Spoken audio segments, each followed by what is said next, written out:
इसको खोलें।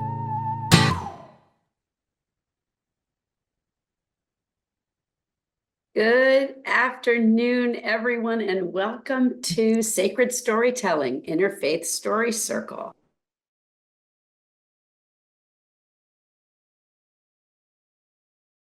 खोलें। You're muted, Sue. You're muted. Thank you very much for that, Kate. I am certain that my gestures were very helpful to everyone as you were trying to learn how to read lips. Thank you all for your patience with me. My name is Sue Kessler, and I am the proud artistic director of the executive director, someday I'll get this right, of Artists Standing Strong Together, ASST Assist. We are thrilled to have you all here today for Sacred Storytelling Interfaith Story Circle, which we are proud to present in collaboration with Interfaith Story Circle. It's a great afternoon to be with us, and I am pleased to introduce my partner in hosting this, who I know will be faster on the unmute button than I was, Gert Johnson. Gert, I'm so pleased you're here. Thanks for coming. Thanks so much, Sue. Got my welcome everybody to Interfaith Story Circle on Assist. Assist has been a wonderful partner and support for us in launching this online so that we get to reach people around our country and around the world. The first thing we do on the circle is to do a land acknowledgement. And I'd like to do that in the form of a prayer today. Dear Creator Spirit, we now take a moment to remember the first people of each of our lands. May we live on our land with deep respect for our native peoples' language, their culture, their stories, and the wisdom they contain. May these people know that they are acknowledged and loved by the Creator Spirit and by those of us who consider them our sisters and brothers. May it be so. Amen. Now, if you would like to, what we did last time that was really nice was to ask you if you would like to engage in this, to put your name, your location, and how you would like to identify yourself, the religious, spiritual, cultural, or other traditions that you belong to.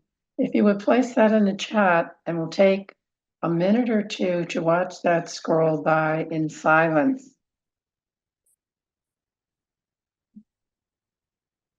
A warm thank you to all who have shared. Our format for today is, first of all, our theme is stories of wisdom and inspiration, which I think many of us in our world today are looking for. And our guest storyteller is Kate Dudding, and Kate has 2 stories to share. After Kate is finished with her telling, we will open the chat for comments and appreciations on her story. After each story, we'll do that. And take just a moment in silence too for a reflection on the wisdom that was contained within. After Kate tells, you're going to have an opportunity to share.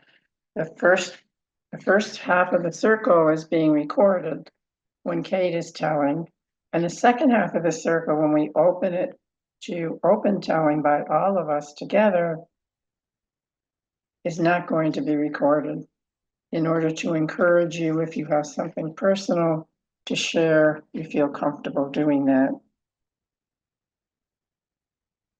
Rather than applauding, we follow the practice of rubbing our hands together or touching our hearts, acknowledging the spirituality and the prayerfulness that we find in the telling. Interfaith Story Circle is more about sharing than performing. So I'd like to to introduce you to Kate Dudding today. Kate is a storyteller from the Capital Region of New York. She's been storytelling since 1995, and she specializes in stories of people who made a difference. She's got some wonderful CDs. She does wonderful programs. Her stories are inspirational. And she also has been a major source of support to our Interfaith Story Circle in the Albany area. Webmaster, oftentimes co-creator, and just wonderful supporter of the work that we do. So we'd love to have you tell now, Kate.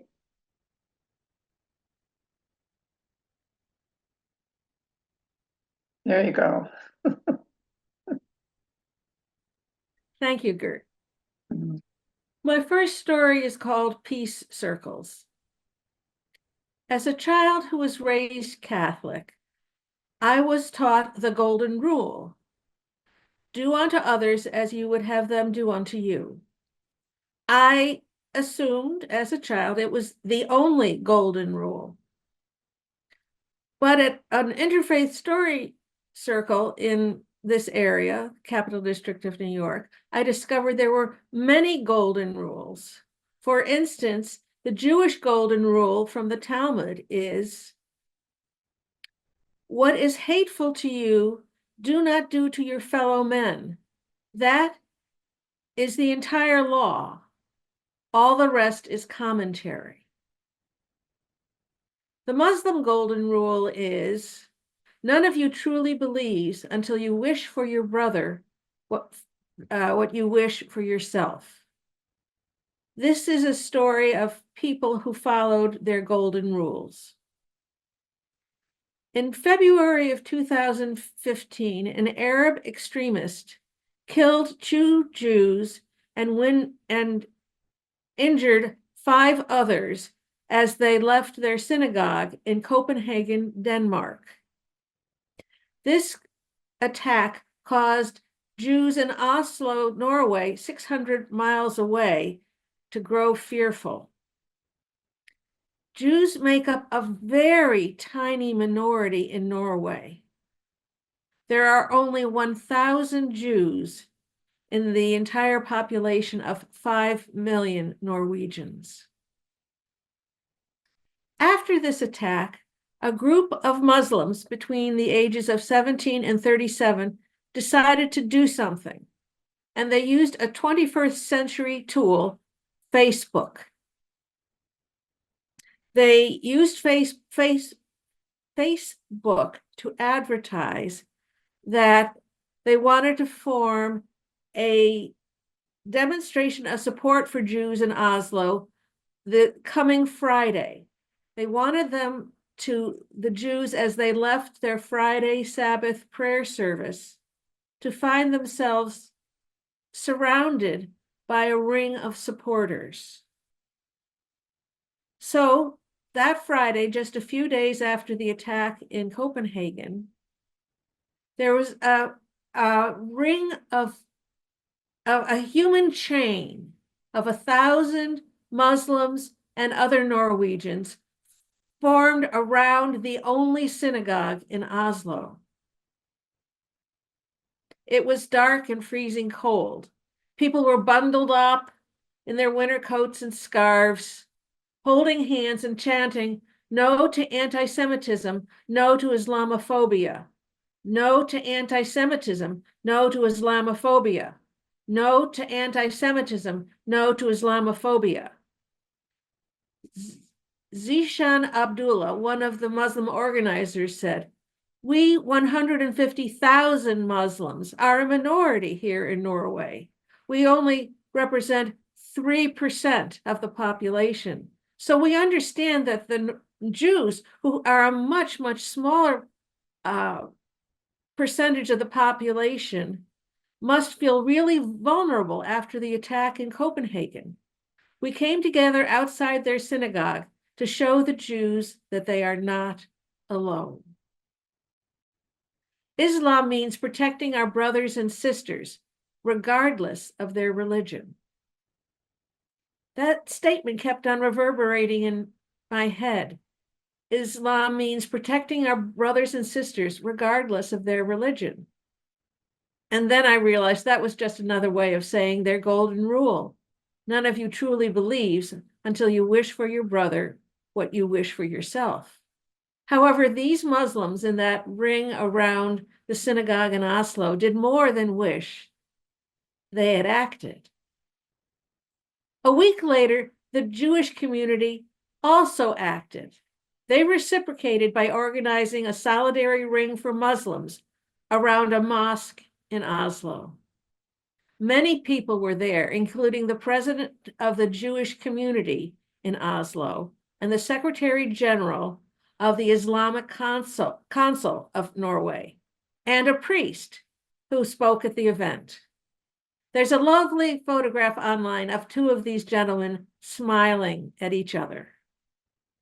Those two rings, the ring of peace and the ring of solidarity, were demonstrations of interfaith support and solidarity. I think of them as peace circles, inspired by golden rules, bringing the world 2 steps closer to world peace. Thank you.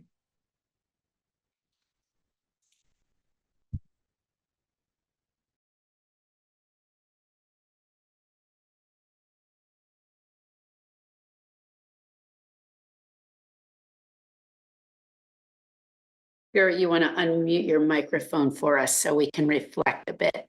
Thanks so much. Yeah. And thank you, Kate, for the story. Yes. It's such a heartwarming story, and at this difficult time between two populations that are so important in the world today, Kate. Kate always looks up stories, finds stories in the news and things that are wonderful and inspirational. Thanks for that one. Now, if you take a minute, we'll go in silence into the chat and give Kate appreciations of your own.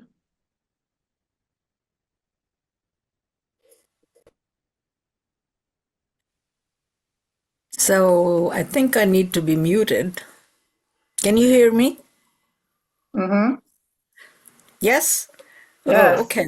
Because I'm having trouble with the computer. I'm not so computer savvy, so I couldn't change my son's name to mine when I opened today. But that being said, I'm Musara Chaudhry, and I have worked with Interfaith Story Circle for a long time. And Kate, for all these years that I've known you, just wonderful for you to be there for us. And this was a wonderful story. And I hope that we can locally do the same for everyone. Just support each other when the support is needed. Thank you. Thank you, Musrat.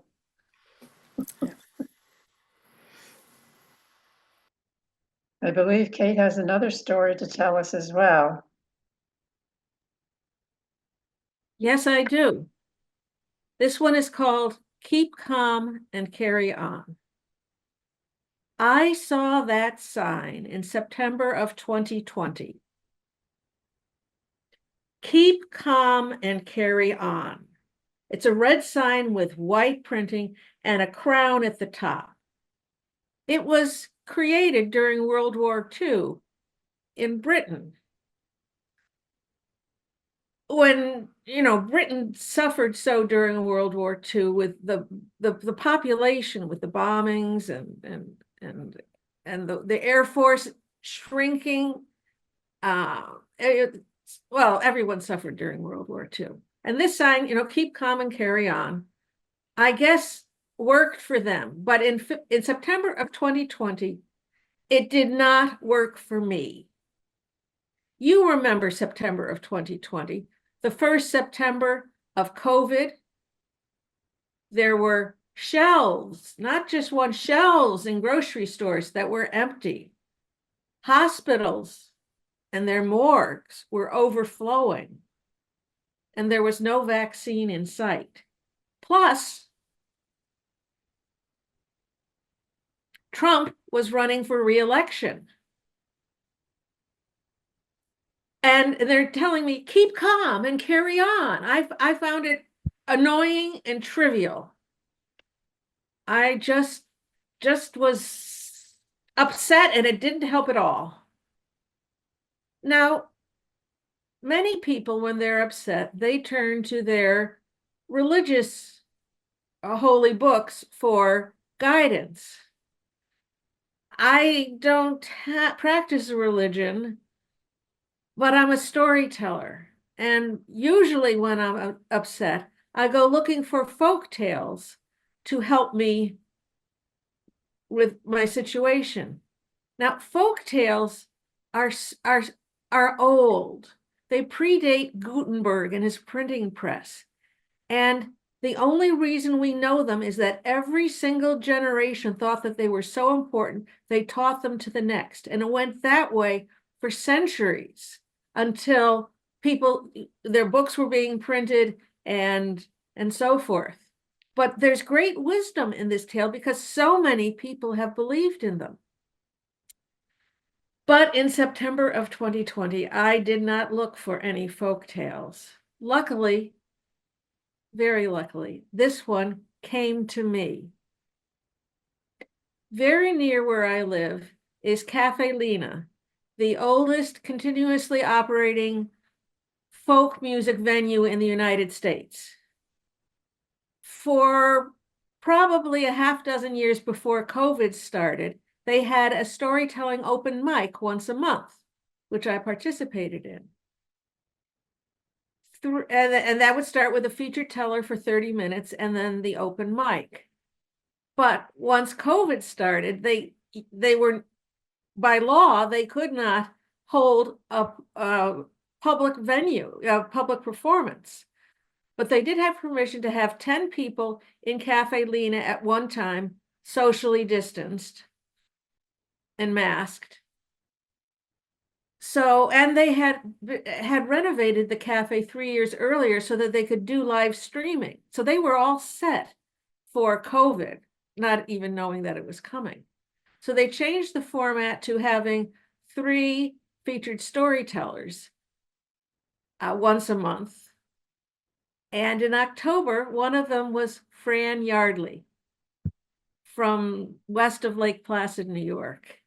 And she told this story, and I watched it on my computer being live streamed. She said, once there was a woman who had so many troubles, she didn't think she could go on with her life. One night, as usual, she had a hard time falling asleep. But when she finally fell asleep, she had this dream. She dreamed she was in a cave. It was dark, it was cold, there was very little light. All she could see were gray bundles at her feet. She had no idea what they were, nor where she was. She called out, "Hello?"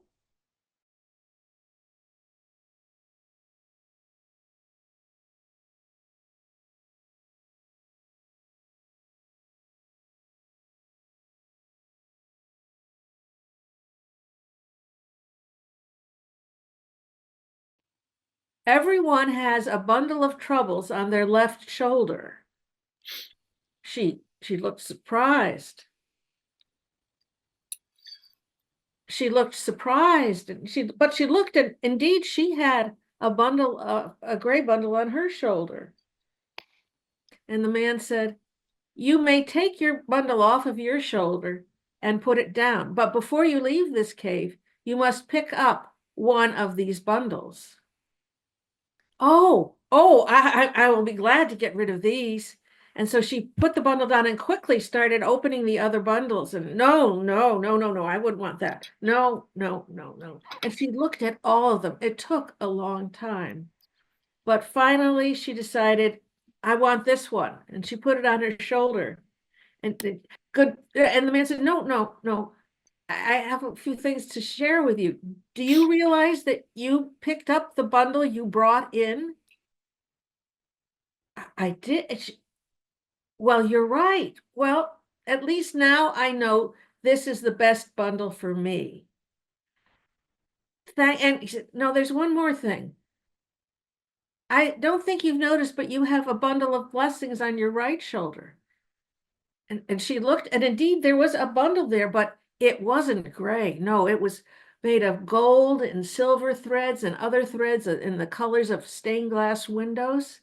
It was beautiful. And she quickly opened it up and said, oh, yes, I always knew that was a blessing. Yes, yeah. That's well, that wasn't a blessing initially, but now yes, I see. Yes, that's a blessing. And so, I do have all these blessings.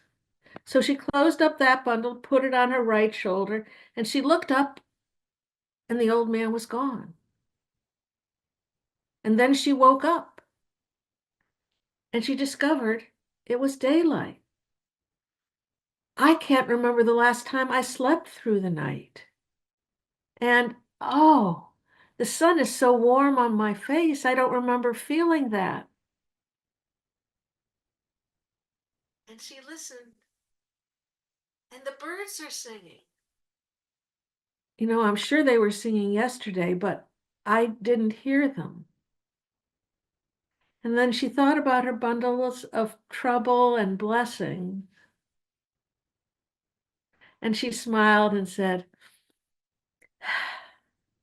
I'm ready to go on with my life. Well, I'm so glad I heard Fran Yardley tell that story. I had heard the first part of it about the bundles of trouble and that the woman had picked up the bundles that she had come in, but I never heard the part about the bundle of blessings. So that got me thinking about my bundle of troubles and my bundle of blessings. Now, my bundle of troubles, well,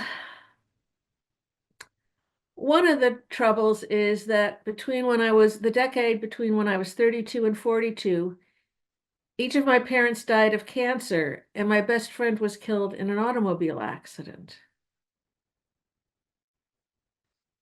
So that was a trouble. But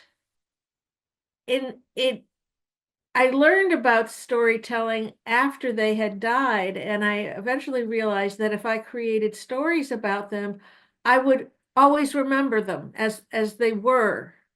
As time goes by, memories fade, but if I created stories, I would capture those. So those troubles were one of the pushes that got me to become a storyteller, and storyteller is my vocation. I was a computer programmer as my first profession. Then 9 years after that, the company I worked for as a computer programmer decided they preferred to go on without me. I had worked for them for 25 years, and up until that point, all of my yearly evaluations had been just fine, but that year, no. So that was a big blow to my ego and my pride in my work, but eventually I realized now I could devote all of my time to storytelling. I had started becoming a storyteller before then, 6 years before then, and so that was that a trouble or was that a blessing? And in thinking about that duality, I remembered a story that Gert likes to tell. The Remarkable Horse. Once there was a wise man who lived in China with his adult son. Just because he was wise does not mean that he was wealthy. In fact, they were poor. They only had one animal, a mare, a female horse. One day, the mare ran away. The wise man's neighbors rushed over to his little cottage and said, "Oh, we're so sorry that this disaster has happened." He said, "Oh, you think it was a disaster? It might be a blessing." And they were quite startled, but they knew not to argue with him. he was the wise man, and he had been proven to be correct many, many times. So they left. A few weeks later, the mare came back, followed by a wild stallion. The neighbors came and said, "Oh, such a blessing. Now you have 2 horses." The wise man said, "Oh, you think it was a blessing? It might be a disaster." Again, they were very startled, but kept quiet and went away. A few weeks later, the young man's son tried to tame the stallion. He mounted the stallion. The stallion threw him off. The wise man's son's leg was broken very badly in several places. And it never healed properly. He always had a painful limp. And the neighbors kept, "Oh, such a disaster." And as always, the wise man said, "A disaster? It might be a blessing." And indeed, the next year, the country went to war, and all the able-bodied men had to go fight in the war. Very few of them returned to the village. But the wise man's son, with his painful limp, lived to be an old man. They say in China that you never know whether something is a blessing or a disaster until you get to the end of the story.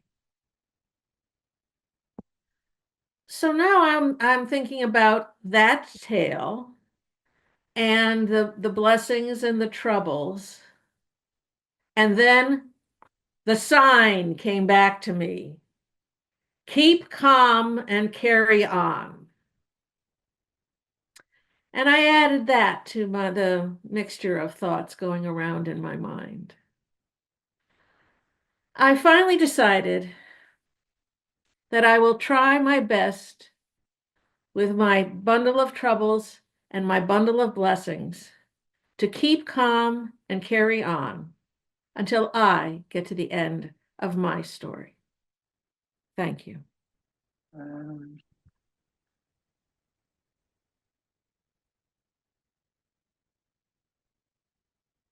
Wonderful, wonderful, Kate. I have to tell you, I knew Kate was going to tell this story, and I watched her telling it again on the computer. And afterwards, I found a list of challenges that I had put in a journal.